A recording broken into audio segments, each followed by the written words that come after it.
Dexter New Blood, episode 7, title, Steal Her Teeth. And this episode is motherfucking brilliant.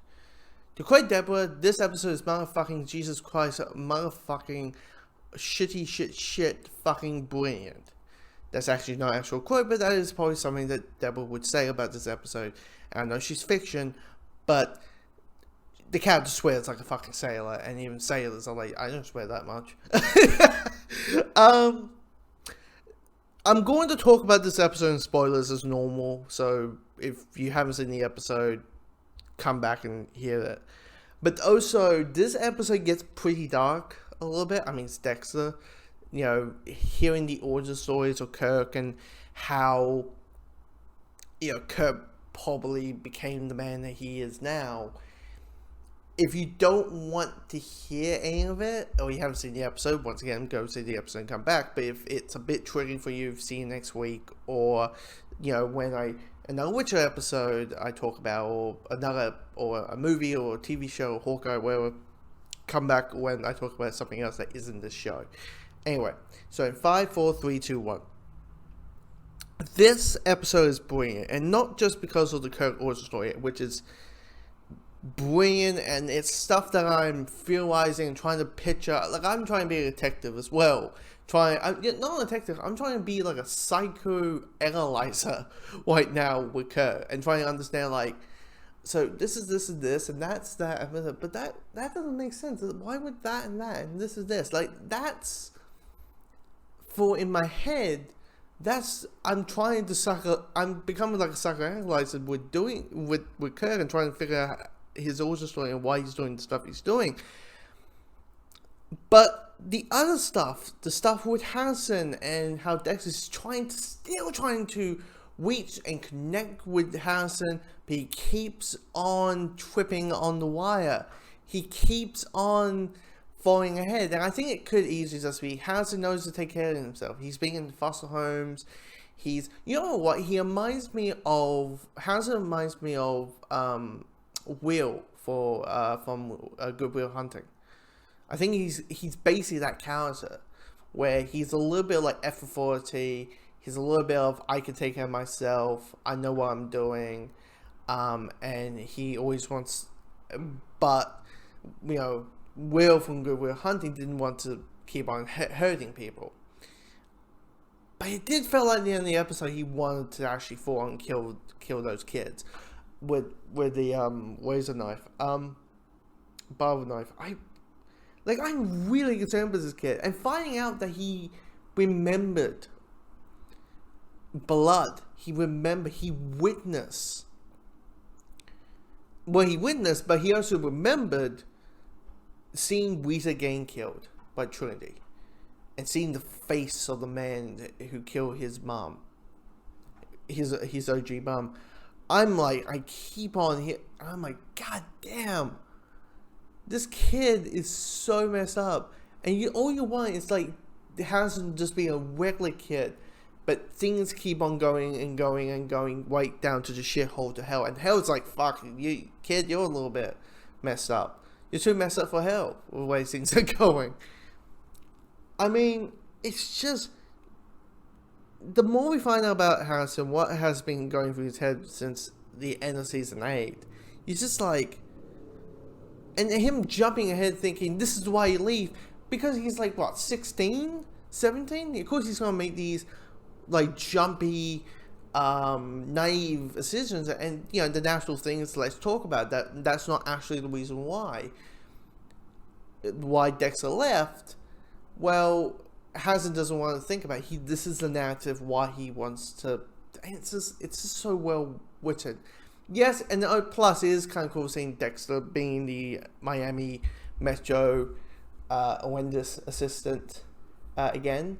It is really fun. It's that classic thing that, you know, we saw in the first couple episodes of the season, which is seeing Dexter doing his regular Dexter stuff in a different environment with different people, and him kind of looking at Iris's body, and Iris's body is in its dead form, and he's trying to tell his girlfriend about, okay, this is how she died, this is on her teeth, there's DNA on the teeth, there's this or that, the blah blah blah blah blah blah.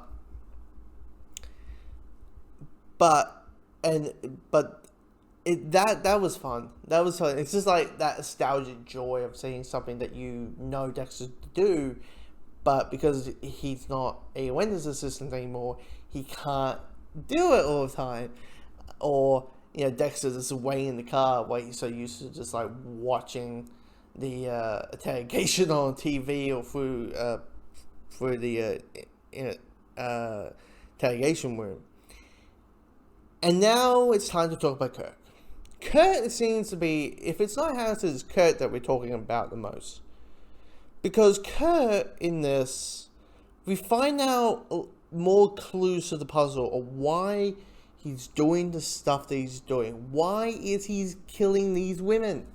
Why is he, you know, capturing these women who just want to have help, who just want a little bit of money, who just wants a place to stay, and he traps them and kills them like sport.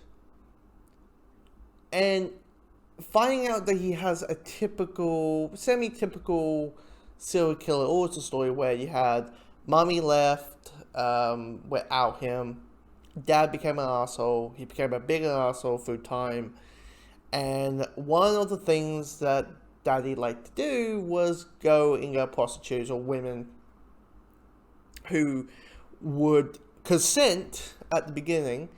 Kurt, as a child, was meant to be asleep at the back of the truck while the filthy was happening.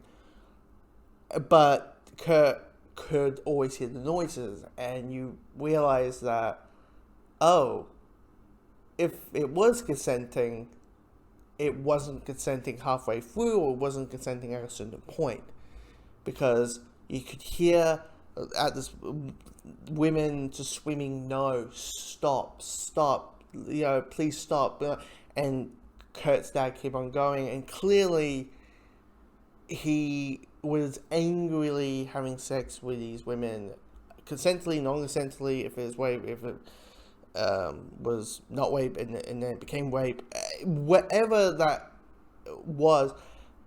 I was like, shit, that scene was hard. Like, I'm that person who's like able to watch like very intense scenes, but that, I was like thinking of a child seeing something like that